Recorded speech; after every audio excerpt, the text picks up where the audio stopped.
Yeah, so, I just wanted to suggest that we do this because I think like we end up posting a lot about the social side of Summit and, all the recognition and the workouts, but like the learning side of it can get a little bit lost. And as tired as I was, I took a lot of good notes and had like you said, Jasmine, like things that I know I've heard before. It was like, yeah, whatever, but it was somehow said in a new and different way that it really hit me like, this is how I can implement this. So, but yeah, do you want to go first? Because then I can fill in kind of, anything that I have that's different.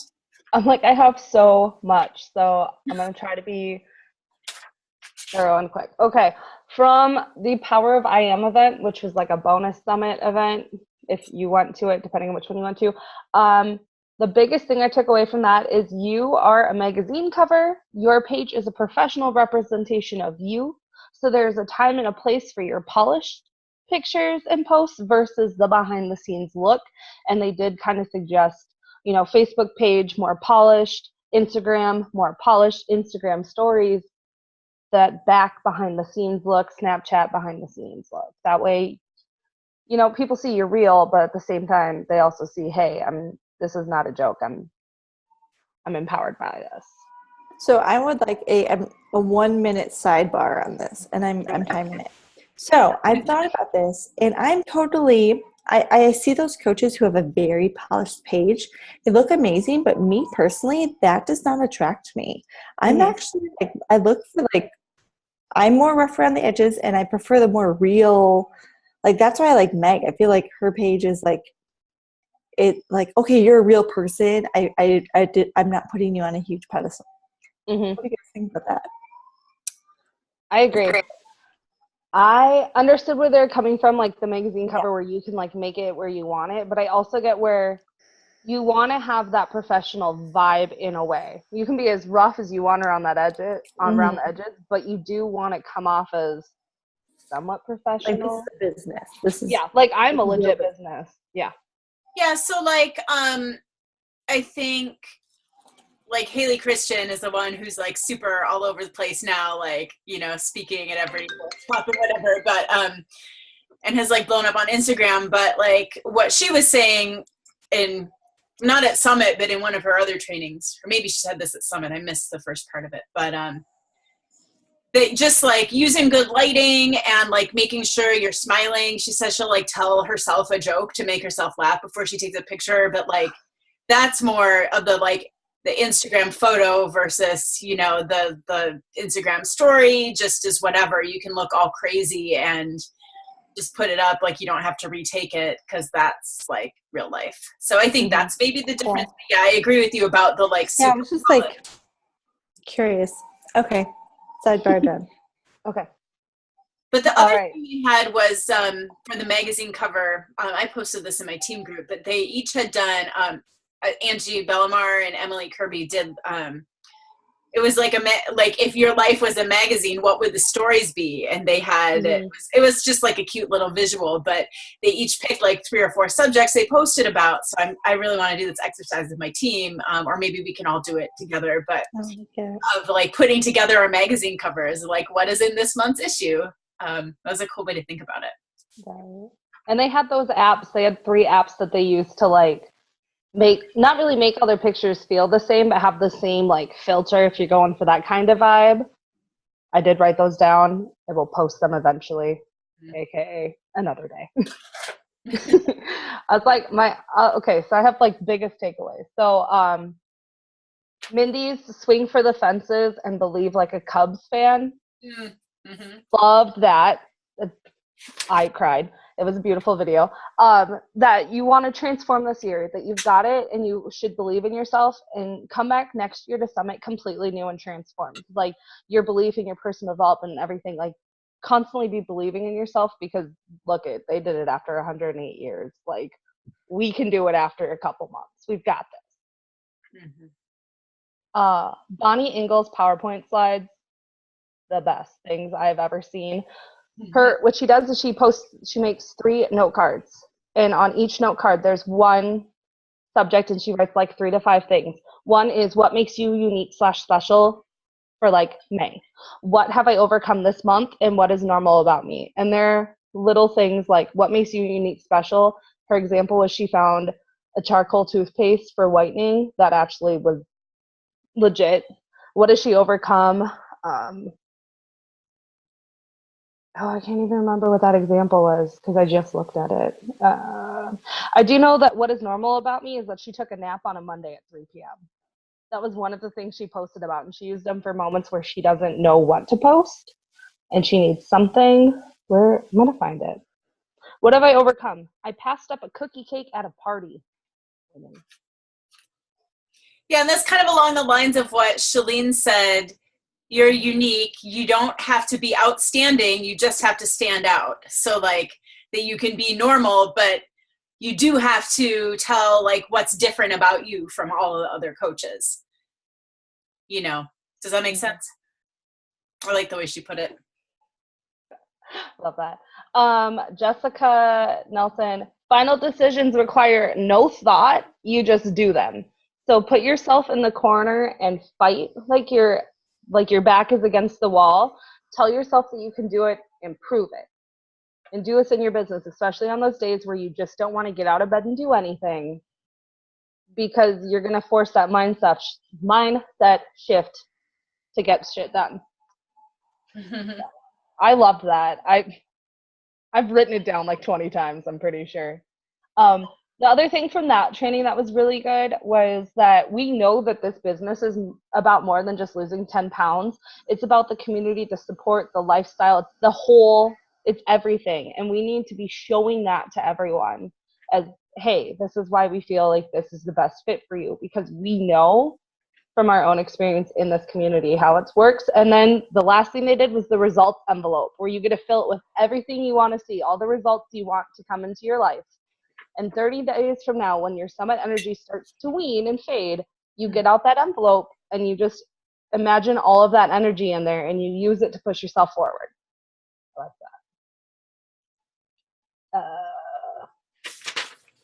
that. Danielle Natoni. The belief of the leader is the belief of the pack. Mm-hmm. That was a big thing. So if you don't have a clear vision, how are you supposed to lead anybody else to that vision? Do always recognize little steps towards your big goals. So like, oh my gosh, I can't even talk.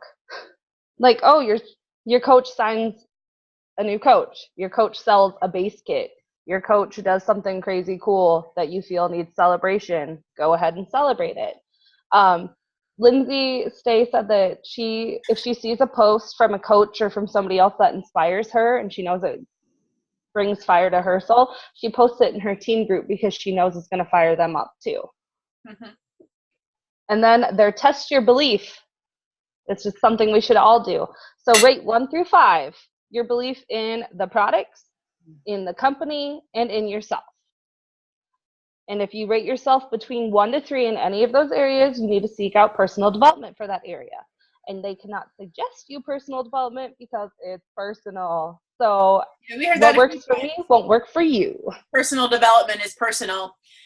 And I really love that because, I don't know, I just feel like my focus is a little different from like the average coach in the books that like everyone reads. One of the coaches on my team is always picking like books that are just different that I've never heard of. And I love that, that she just kind of finds her own. So yeah, so I think that's something I want to emphasize more. I agree. I love that. You can't say the wrong thing to the right person, and you can't say the right thing to the wrong person. Yeah, that's really good. That helps to get past the fear. I tell myself that a lot. I'm writing that on my wall. It's going up on you don't get so hung up on your words. Mm-hmm. Or like with Amber's hashtag, remember? Yep. Do you know what we're talking about? No. So I guess her hashtag that she has with her team is "Don't be a bitch, hit send." Like, just don't stop overthinking it. But that was how she was great. I love that. People just cracking up. Like, she's a breath of fresh air. She was that. That was a fun little like moment with her, that entire thing. And like everybody in the audience who knew the hashtag and just screamed it out, and the rest of us are all like, oh, okay, all right. All right. I know I'm gonna repeat something at one point because I went back and wrote something, so stop me at that point. Empower, when you're building a team and you want to build up your leaders, you need to empower them by asking them to do things for you. So, like, let's say you go away for a week on vacation, ask them to check in on your team page. You know, ask them to do a team call or lead something. You want to teach them to fly, but you don't want to be their wings. And as they grow, they've got to learn how to do it themselves because it's their business. You can't do it. I can't do it for them. Nobody can do it for them. So don't micromanage them. Again, show them how to get it done and then let them go. And if they need help, they'll come back to you and help them then, but let them fly. Say goodbye. Yeah. Love that. Another thing a lot of the coaches said was tell your team what you expect from them from the get-go. And that like first welcome email, be like, hey, I expect you to show up and do this, or I expect you to do whatever. That way they come in knowing this is what I anticipate. Mm-hmm. And if you don't do it, fine. Better with that and get clearer with expectations. Agreed. And what I thought was brilliant is to do a weekly top 10 in those areas where your team is not doing so awesome. So let's say your personal volume is a little low. Shout out your top PV volume earners. Or maybe everybody's trying to work for Success Club, but only 4 people are managing it. Shout those people out because it's going to show, hey, we really like these people and they're killing their business in this area, and it might inspire everybody else to, step it up. Mm-hmm. Might not inspire them. Amy Silverman, the best quote she's ever said to me that I've ever read: your ego is not your amigo. Yeah, that was good. It will never be your amigo. And she's like, she'll chant that to herself throughout the day when she has that moment. Her big thing was invest your energy wisely. So 80% of your time should be finding your needles in the haystack. Those team members that you don't have to drag along with you, they come willingly. And 20% is investing in those people that you found in that 80% of time that you wasted, but not wasted because you're looking for that perfect person. Don't ever assume somebody's coaching destiny for them, because you never know. Always feel your fear, accept it, say, okay, and then just do it anyway. And her big thing was practice the 3-foot rule. If there's somebody within 3 feet of you, you best be talking to them. That's so hard. I know. I always keep it out at the grocery store in line. I did not today at the grocery store. Her other thing is you are selfish if you're not reaching out to help someone because you never know what their life's backstory is, regardless of what they look like from the highlights reel of Facebook and Instagram. So her example is it's like seeing somebody fall down at a stoplight and then going, and walking away and not checking on them. Yeah. I shouldn't laugh. Or like if a house is on fire, well, I'm not going to go in. I'm not sure if they would want my help. I'm not going to call the police. Better get their permission first. That was the best thing. So her thing, again, never rule anyone out. Don't be selfish. Give the universe a chance and pay it forward. The best thing about how to attract your customers. The biggest thing over their entire little thing, trust.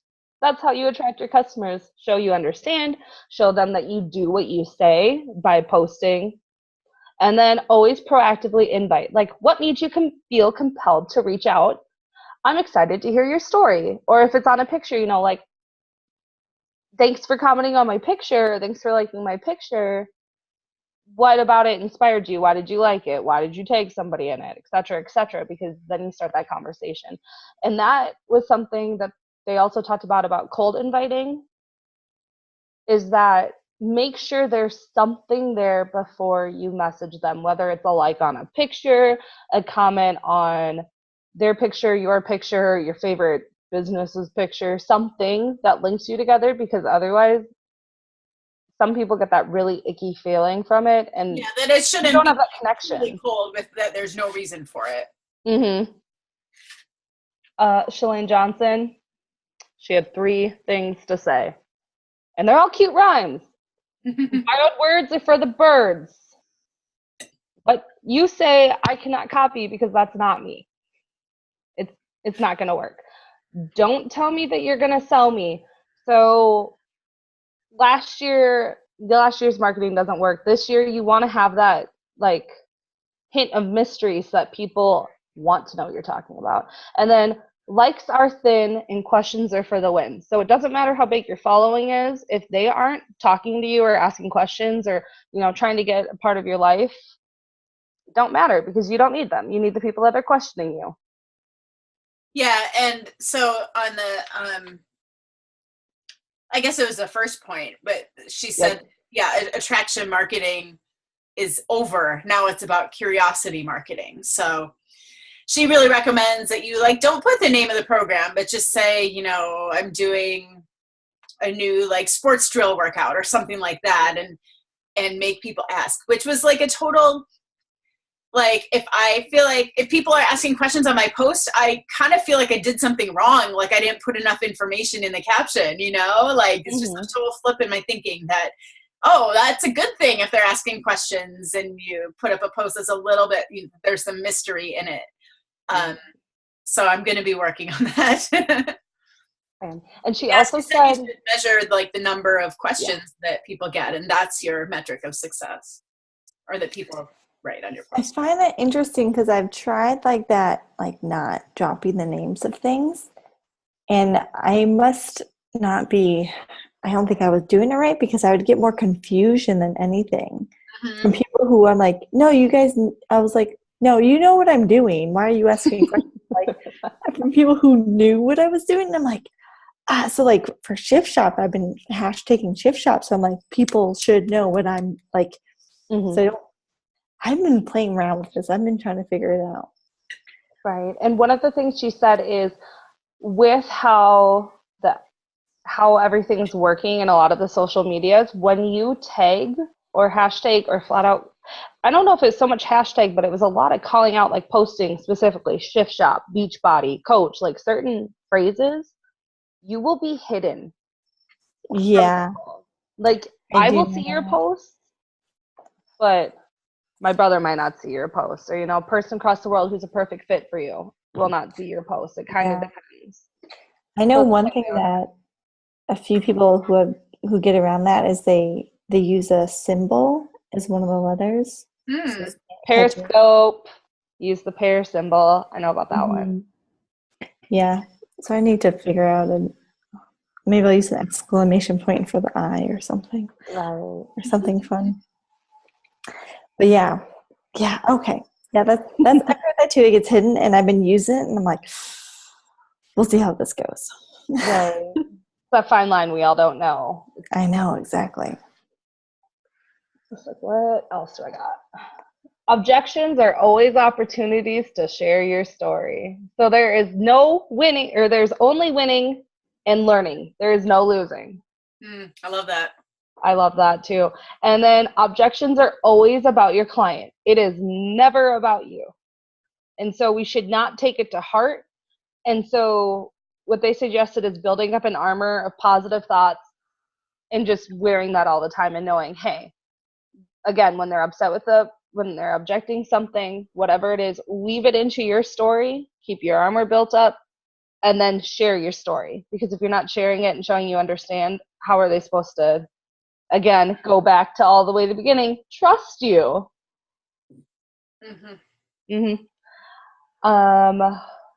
There's no plan B. There's nothing to go back to. If you're gonna take your business and run, you need to have that mindset. If you feel that it's hard, you need to change your perspective on what is actually hard. And that being overwhelmed can be a blessing because we have so much access to amazing resources between the back office and your team and your fellow, coaches, everybody.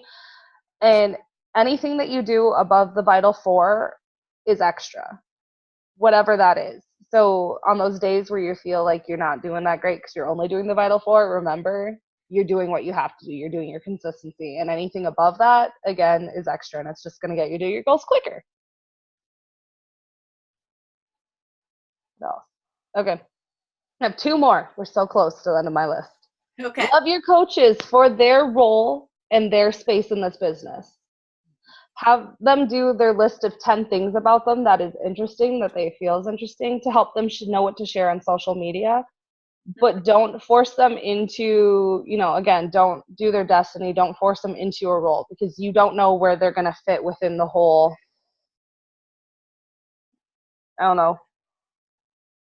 I keep on imagining a map with a bunch of people and their little like logo of like what makes them unique in my head when I think about all the coaches. So you don't know where they're going to fall on that map. You just know that they're there and they're supposed to be on it.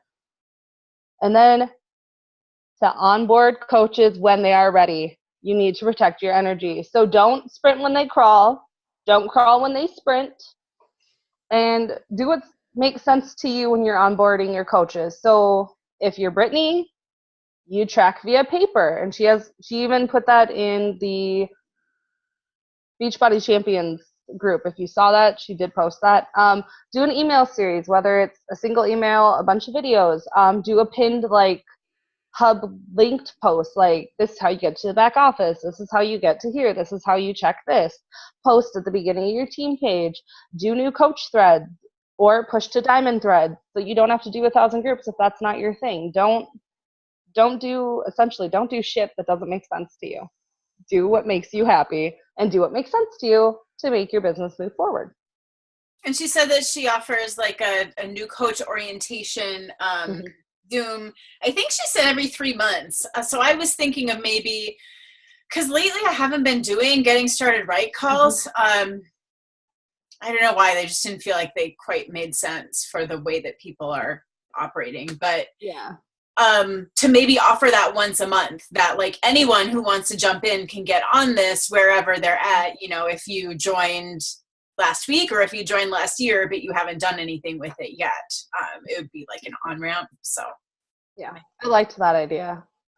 I think, was it Brittany that did it every 3 months? Because I know Raina said she does it like twice a month, and it's just like the call is legitimately all the information you need to know as a new coach, and she makes like a little checklist of like things she wants to remember, and then if she doesn't remember it, she says it in the next team call, and it just repeats every month. Yeah, super easy. I thought that was brilliant. I, as of right now, don't think I have anything else. okay, maybe you'll as I go along. Any questions, Bridget, before I dive in? I know. So I think one thing that I've been thinking of, I'm not really hurting for like where I'm meeting new people, but just to try something different. I don't know. I kind of have trouble even keeping up with the people that I'm adding now, and that's just always my struggle. But I do want to maybe try out some Facebook groups related to travel, because that is such a big passion of mine, and it's something about me that's totally unrelated to Beachbody, where I could find people to connect with. But another suggestion, who was this from? I don't know who said it, but it was from The Power of I Am. So to find your favorite brands on Facebook and see who's commenting on what the brand posts. And to me, that was kind of genius, because like, one, if you're commenting on like I thought about Athleta, because I just love all their clothes and I buy like everything they make, and everyone else is like, oh, it's so expensive, but I just really like it and it fits me and everything. So like, I just was thinking that that's people who are really not like afraid to spend money, because like every once in a while you'll find people who are like, I really want to be a coach, but I don't put my credit card information on websites, and you're just like, I can't really help you. So we kind of get past that objection.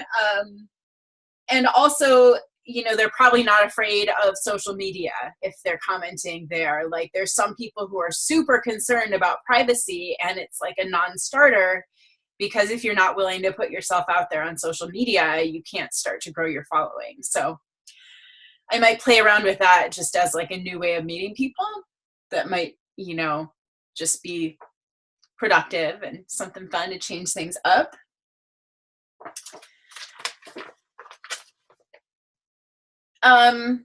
I think this is kind of what you were saying with the map of coaches, Jasmine. I don't know. I have this under Carl, so maybe this was like similar, but a different time in the same themes kept coming back, I thought, which was helpful. But what I wrote down was everyone focus on helping one. So like not everyone has to be like a business builder coach building a huge team. And I like that way of thinking of it, that it just makes it seem like less intimidating. And, you know, to present it to people that way, that there's like something in between a discount coach or wanting to make a full-time income, that you can bring in a few of your friends and, you know, help them make healthy changes. And that can be like enough, you know. Does that make sense? So I think I want to start maybe like presenting it a little more that way to people.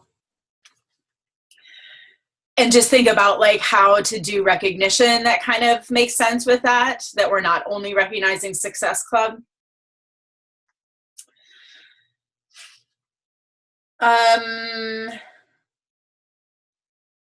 Yeah, and something that I think it was Micah Folsom said, find out your coach's passions and orient, like describe Success Club and rank advancement for them in those terms. And I kind of have to play with that because I don't quite understand like how you would implement that. You know, if someone isn't really that motivated by like money or recognition, but they're more about, I mean, obviously it's, you know, if you're hitting those Success Club points, you're helping people with their health goals. And if that's what motivates you, but yeah, I don't know.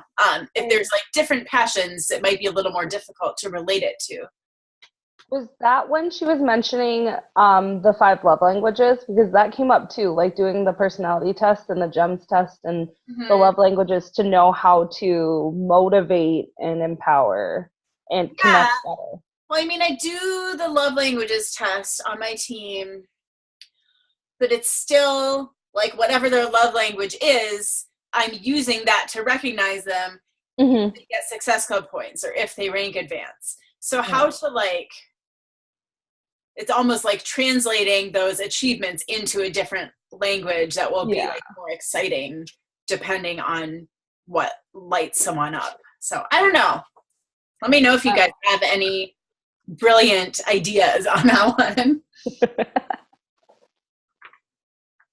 Not necessarily right now. You can tell me later.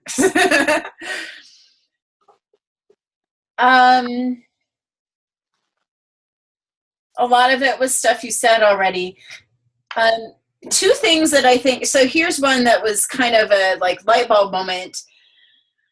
I think it was Brittany Leggett who said this, that the coaches who are successful based on what she's observed are the ones who integrate the vital behaviors into their lives instead of having it be this like extra thing that you have to do. And I was really thinking about that, and like that's exactly what the case has been for me. So maybe that's why I'm like, you know, this is like, it's a lot of work, but it's also kind of easy for me because like I would want to work out anyway. And I think social media is really fun and want to do that anyway. And I want to cook and, you know, shop for healthy meals anyway. And personal development I wasn't doing regularly, but I'm so glad that I am now. So all of like the lifestyle is just such a like great fit for me. So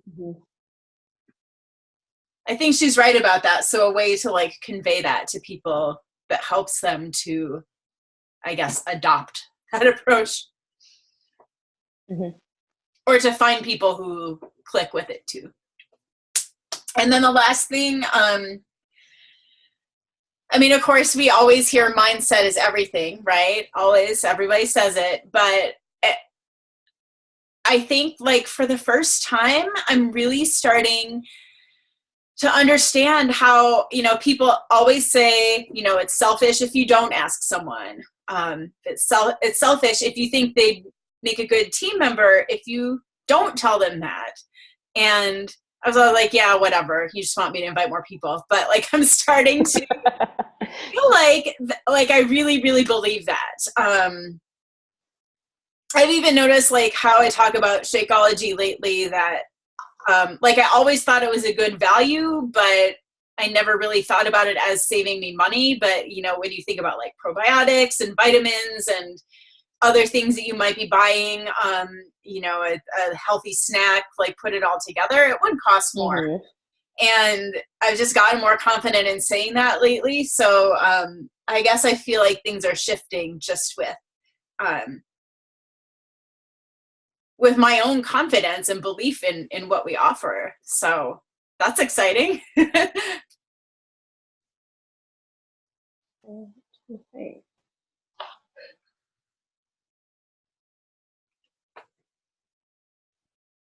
That's all I have. I mean, I have a lot more, but you know, a lot of it is like ideas for videos I'm going to make on my team page and stuff like that. Right. Half of my, it's not like half, but a good portion of my notes is literally like, update your Facebook page, change out your cover photo, make sure this is written somewhere on there because it's a good idea. Like, so I have, other than Janelle's failing towards success list was the funniest thing I've ever seen in my entire life. Yeah, that was really funny. That was like the best part of the Power of I Am. She had a whole slide of like all the like mistakes she's made, and it was good stories. I'm not saying I wrote them down, but I did to look back on so I can laugh about it. Do you want to read the list to us? Okay. 60 business prospects and 1 joined.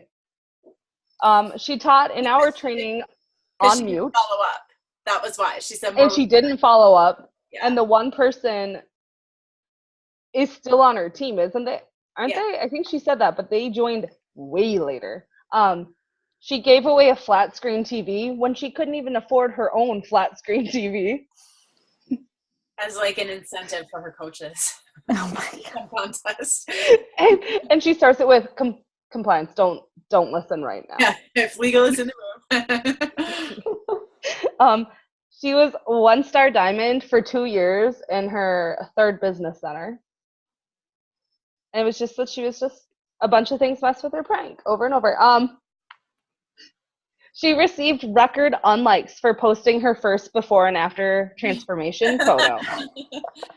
And then realized that she had record likes that day on said transformation photo, which narrowed down her true market. She went from 14-star qualifying in her 4th business center to 6-star, and realized that she couldn't put the pressure on everybody else because you have to continue to do you. No one joined her free group. When everybody was doing free groups, nobody joined hers.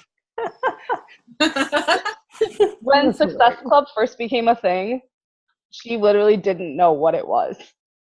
And so she thought it was like, a dumb idea. She's like, I'm not into this. I'm not going to do it. So dumb.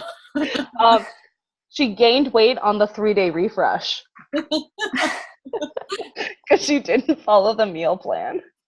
She just did what she wanted. She did a wedding expo booth, and it failed because she didn't get contact information from anyone. Oh my God.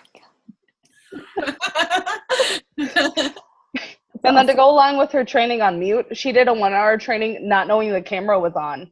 And so her phone's blowing up with people like, please stop doing that. You're really distracting. She's like twirling her like getting up and pacing. Jumping up and down. While she was talking. And then she finally looks at her phone because she's like, oh my God. And they're like, can you stop? And she's like, my bad. Oh my God, that's too funny. And so her thing was allow yourself a 30-second pity party, put on some gangster rap or whatever motivates you, and just handle it. You're done. That's your pity party. Go out and pretend it didn't happen. Oh my God. That's awesome. I actually think I heard one of her trainings on mute. I think I was on one of those. So I'm like, Janelle, I've been there. Or Awesome. I think she was doing one with her sister. It was like when I first started. And it might have been right before the one with her sister, but she had a guest on and they were on mute. So she was asking questions and they're talking away and we're all just sitting in silence, dead silence. Nice. That's funny. Classy. I'll let you know. That's awesome. Well, yeah, I mean, before we wrap up, I think that it's obvious we have a lot of, food for thought, a lot that we're going to implement over the next year. So I wish you could have been there, Bridget. I know.